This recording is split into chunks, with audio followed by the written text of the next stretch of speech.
Assalamu alaikum, students of grade 8. Welcome to online lecture. I hope everyone is doing well.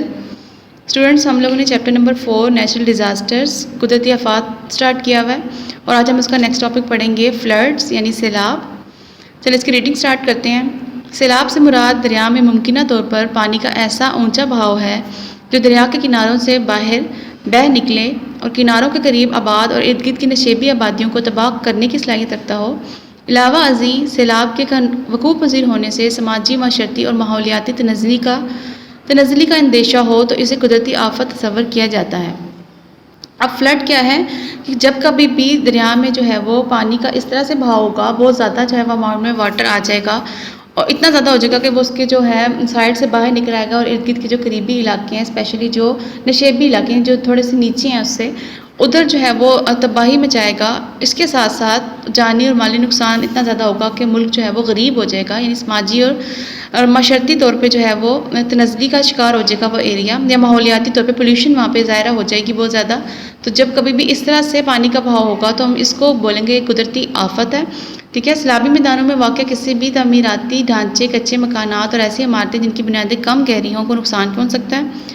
पुल टूट सकते हैं, सड़कें मुकम्मल तौर पर तबाह हो सकती हैं, मौसलाती निज़ाम दरम बरम हो सकता है, ग़ज़ाई और ज़रई इजनास, खड़ी फसलें वगैरह मुकम्मल तौर पर तबाह हो सकती हैं, समाजी और सकाफ़ती निशानियाँ और यादगार तबाह हो सकती हैं, खेत और बागात उजड़ सकते हैं, माल मवेशी पानी में बह जाते हैं, ये सांप के डसने से हलाक हो जाते हैं। सैलाब में इंसानी जान खुसूसन औरतों बच्चों और बूढ़ों के मरने का अंदेशा सबसे ज़्यादा होता है। सैलाबों के बाद मुख्तलिफ बीमारियाँ और वबाएँ फूट पड़ती हैं।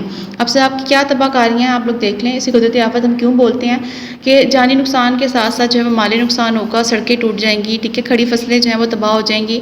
इसके अलावा सिर्फ यही नहीं होगा, जब भी मतलब सैलाब के बाद के जो आफ्टर इफेक्ट्स हैं वो ये होगा कि आपकी पोल्यूशन इतनी ज़्यादा हो जाएगी कि उसके बाद बहुत सी बीमारियाँ जो है वो लोगों को लगेंगी, मच्छर वगैरह बहुत ज़्यादा हो जाएंगे। ठीक है, तो ये था हमारे पास सैलाब। अब हम लोग देखते हैं नेक्स्ट, ये पाकिस्तान में जो है वो सैलाब किस तरह से पाकिस्तान को मुतासिर करता है।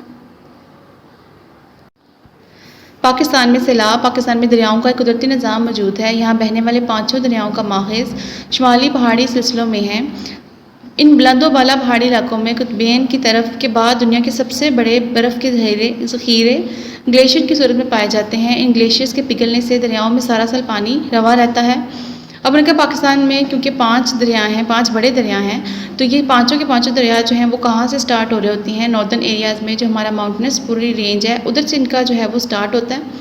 और इन इलाकों में जो है वो मतलब पोलर रीजन के बाद कुतुबैन से बुलाता है जो आपके पोल्स हैं दुनिया मतलब पूरे जो है वो अर्थ के दोनों साइड्स पे जहाँ पे बड़े बड़े ग्लेशियर्स पाए जाते हैं, उसके बाद दुनिया में दूसरे बड़े जो है वो ग्लेशियर्स पाए जाते हैं पाकिस्तान के नॉर्दर्न एरियाज़ वाली साइड पे।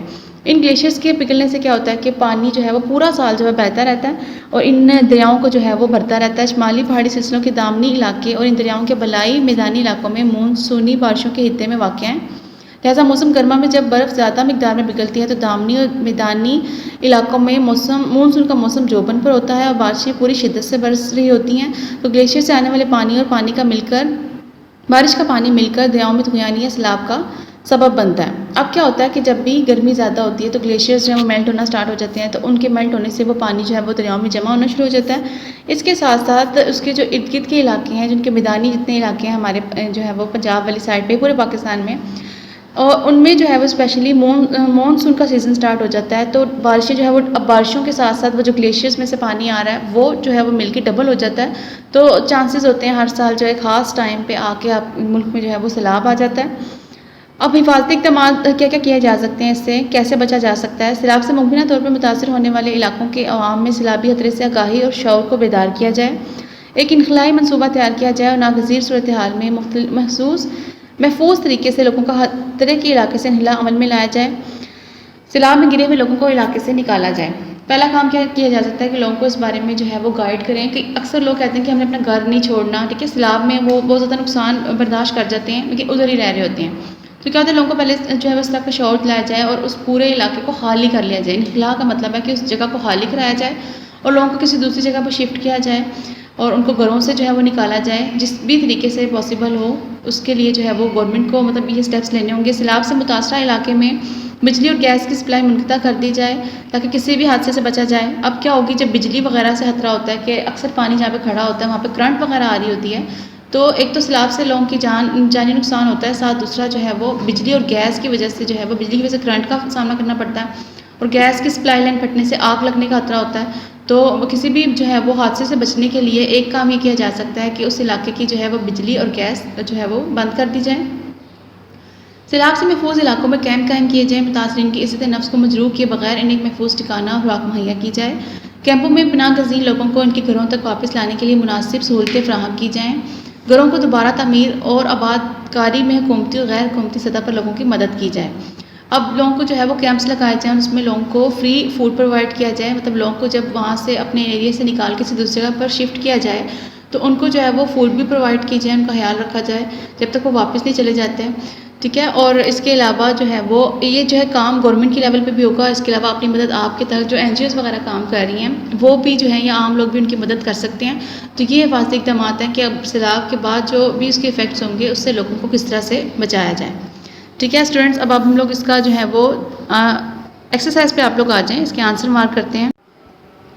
एक्सरसाइज में आप लोगों के पास शॉर्ट क्वेश्चन आंसर्स हैं जिसमें से आप लोगों ने क्वेश्चन नंबर 1 और 4 प्रीवियस लेक्चर में कंप्लीट किया। अब आप लोग देखें क्वेश्चन नंबर 2, सैलाब से बचाव के 3 तरीके बयान करें। पेज नंबर 35 पर आप लोग आ जाएं। इधर जो हेडिंग मिली हुई हिफाजती इक़दामात, ये आपने लिखना, आपने ऊपर स्टार्ट करना है। सैलाब से बचाव के तरीके दर्ज झेल हैं। नंबर 1 पॉइंट आप मार्क करेंगे एज इट इज़, जैसे आपको शो हो रहा है। सैलाब से मुमकिन तौर पर मुतासर होने वाले इलाकों की अवाम में सैलाबी खतरे से आगाही और शौर को बेदार किया जाए, ठीक है। इधर तक ये आपका फर्स्ट पॉइंट है। उसके बाद आप लोग देखें सेकंड पॉइंट आपका स्टार्ट हो रहा है, सैलाब से मुतासरा इलाके में बिजली और गैस की सप्लाई मुनक़ता कर दी जाए ताकि किसी भी हादसे से बचा जा सके। उसके बाद आप थर्ड पॉइंट करेंगे, घरों की दोबारा तमीर और आबादकारी में हुकूमती और गैर हुकूमती सतह पर लोगों की मदद की जाए, ठीक है। तो ये उर्दू वाली बुक वालों का मैंने भी मार्क करवाया है, ठीक है। इंग्लिश वालों को इसकी बात करवाती हूँ। उसके बाद आप नेक्स्ट क्वेश्चन देखें। अब जो क्वेश्चन नंबर 2 है ये आप लोगों ने किया है, ठीक है। उसके बाद 3 वाला जो है वो आपकी रीडिंग में नहीं आ रहा, ये हम बाद में करेंगे। लास्ट क्वेश्चन देखिए, सहरा ज़दगी से क्या मुराद है, ये आपने लास्ट लेक्चर में पढ़ा था। इसका आंसर आप लोग करेंगे पेज नंबर 33 पे, जहाँ पे आप लोगों के पास हेडिंग दी हुई है डिजर्टिफिकेशन की। इसके आप लोगों ने स्टार्टिंग से लिखना है, काबिल काश्त ज़मीन से आपने स्टार्ट करना है और आप लोगों ने एंड करना है सहरा ज़दगी कहलाता है, ठीक है। यहाँ तक शॉर्ट क्वेश्चन नंबर 5 का आंसर है आप लोगों के पास, ठीक है। इसके बाद आप लोग देखें लॉन्ग क्वेश्चन नंबर 1 जो आपकी रीडिंग में आ रहा है, पाकिस्तान में सैलाब के असरात बयान करें, ठीक है। इसको आप लोगों ने मार्क करना है। पेज नंबर 34 पे आप लोग देखें जहाँ पे सैलाब की हेडिंग दी हुई है, ठीक है। इसमें आप लोगों ने स्टार्ट करना है, आप लोग मार्क करेंगे इधर से,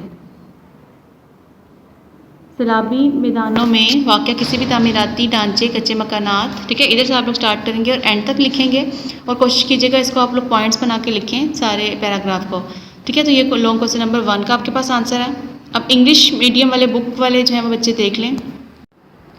अब आप लोग देखें एक्सरसाइज में आप लोगों ने फर्स्ट और 4 क्वेश्चन जो है वो लास्ट लेक्चर में कंप्लीट किया था। अब आप लोग करेंगे सेकंड क्वेश्चन का answer mark, describe 3 safety measures against flood, ठीक है। हिफाजती इक़दामात आपसे पूछे हुए हैं 3 के क्या किए जा सकते हैं जब भी फ्लड्स आएँ, तो इसका आप लोगों ने आंसर मार्क करना है पेज नंबर 34 पे। फर्स्ट पॉइंट आप लिखेंगे, हेडिंग आपने नहीं देनी, awareness about the flood risk should be given to the people of the areas vulnerable to the floods, ठीक है, जैसे बुक में मार्क हुआ आपको नजर आ रहा है। उसके बाद electricity and gas supply should be disconnected to avoid any accidents.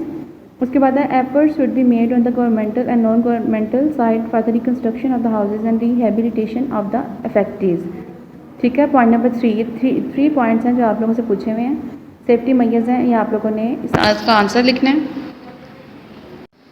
उसके बाद क्वेश्चन नंबर 3 जो है वो आपकी रीडिंग में इंक्लूडेड नहीं है अभी, ठीक है। 4 आपने पहले कर लिया हुआ। 5th वन देखिए, what is meant by desertification, page number 33 पे जहाँ पे हेडिंग बनी हुई है डिजर्टिफिकेशन की, आपने इसकी हेडिंग नहीं देनी शॉर्ट क्वेश्चन में।